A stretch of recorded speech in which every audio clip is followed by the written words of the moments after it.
Why must you always be so suspicious? Why must you always be so suspicious? Suspicious.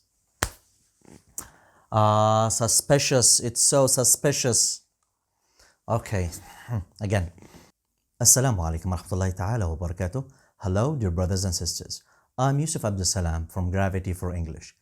In this video, we will have a journey to a word, and the journey will help us to understand and know how to use the word correctly, and we will know a lot of information about it. And the question today is, how much do you know about the word must? First things first, the word must has got like ways to pronounce it.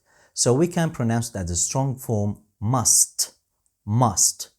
But when we use it inside the sentence, we say must, must, must, must. And sometimes we say must without the t. So because sometimes the other word or the word after must starts with a consonant. For example, when you say must go, we say it must go, must go. In the negative form, it has the contraction must not, but we don't say it mustn't, we say mustn't, mustn't. This is for the pronunciation. And now let's go ahead and know how to use it and the meaning of must. The first meaning, have to do something because it is necessary or important, or because of the law or order. So it's something obligatory, it's something mandatory. For example, all passengers must wear seatbelts. We must all be patient. We must all be patient. In everyday English, people usually say someone has to or someone has got to do something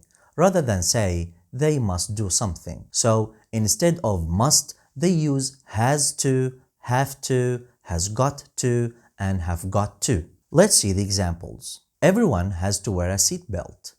Everyone has to wear a seatbelt. I've got to go at 4 o'clock. I've got to go at 4 o'clock. Do I have to pay now? Do I have to pay now? Please, we don't say have to, we say do I have to pay now. Number 2, must is used in negative sentences to mean that something should not happen because of the law or because of order or because of the situation. For example, you mustn't talk to your mother this way. No one must disturb him while he's sleeping. No one must disturb him while he's sleeping. Number 3, must is used to say that something is likely to be true or likely to have happened. So now must can be used to predict, whether in the present time or in the past time. For example, there must be something wrong with the engine. There must be something wrong with the engine. And this prediction is in the present time. The other example is in the past time. You must have been really upset. You must have been really upset. And now I'm talking about the past, not about the present. So when we talk about the past, we need to use have, must have, and then we use the past participle to say that I think something is likely to have happened in the past. I'm just predicting about the past using must have. And my prediction is like I'm somehow certain of that because I have evidence. And now let's move to number 4. In spoken English, must is used to suggest that someone should do something because they will enjoy it or because you think it's a good idea. For example, you must follow me to improve your English. So now I think it's a good idea to follow me because you want to improve your English. Another example, we must do this again. We must do this again. So because I think it's a good idea and you will enjoy it, or because we have enjoyed doing something, I suggest that we do it again.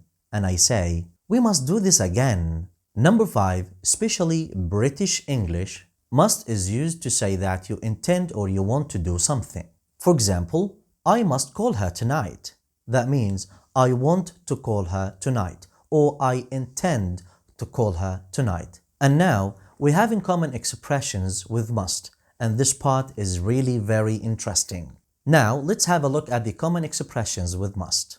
Number 1, I must admit, I must say, I must confess. When you say I must admit or I must say or I must confess, that means you are emphasizing what you are saying. For example, I must say, it gave me quite a shock. They were very polite, I must confess. The second expression we have today with must is why must you or must you as a question. And this is a very interesting expression. It's used to say that the behavior of someone upsets me or annoys me.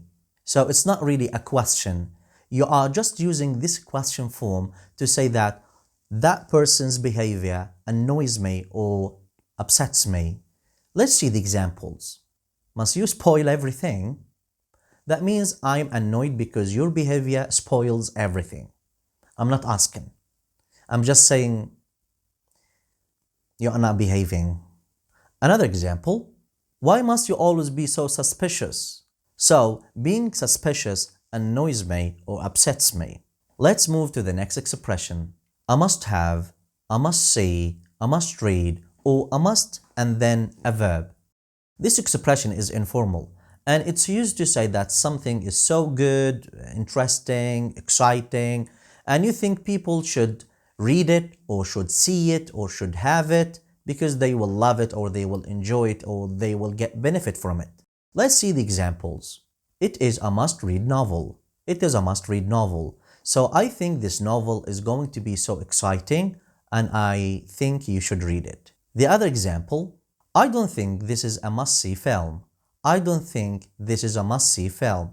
So I don't think it is an interesting film or you will love it. So I say, I don't think it's a must-see film. Let's move to number 4. If you must and then do something, any verb you can use. If you must come, if you must see, if you must do this and that.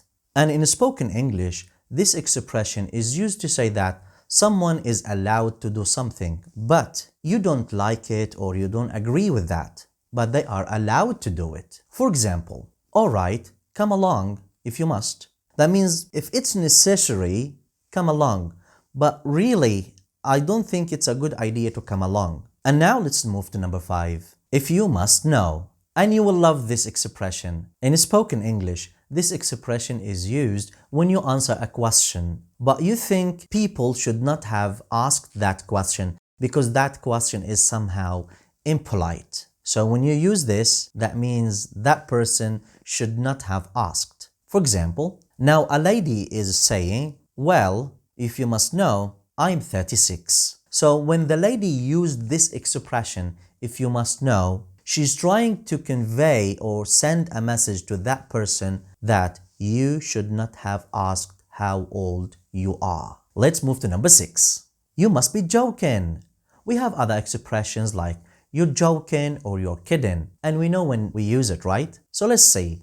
This expression is used in spoken English, and we use it to tell someone what they are suggesting or saying is something strange and silly, and you cannot believe that they are serious. So silly is not like bad thing, it can be funny as well. Let's see the examples. We have 2 people now speaking. The first person is asking the other person saying, tell him. The second person replies saying, you must be joking, he'd never believe me.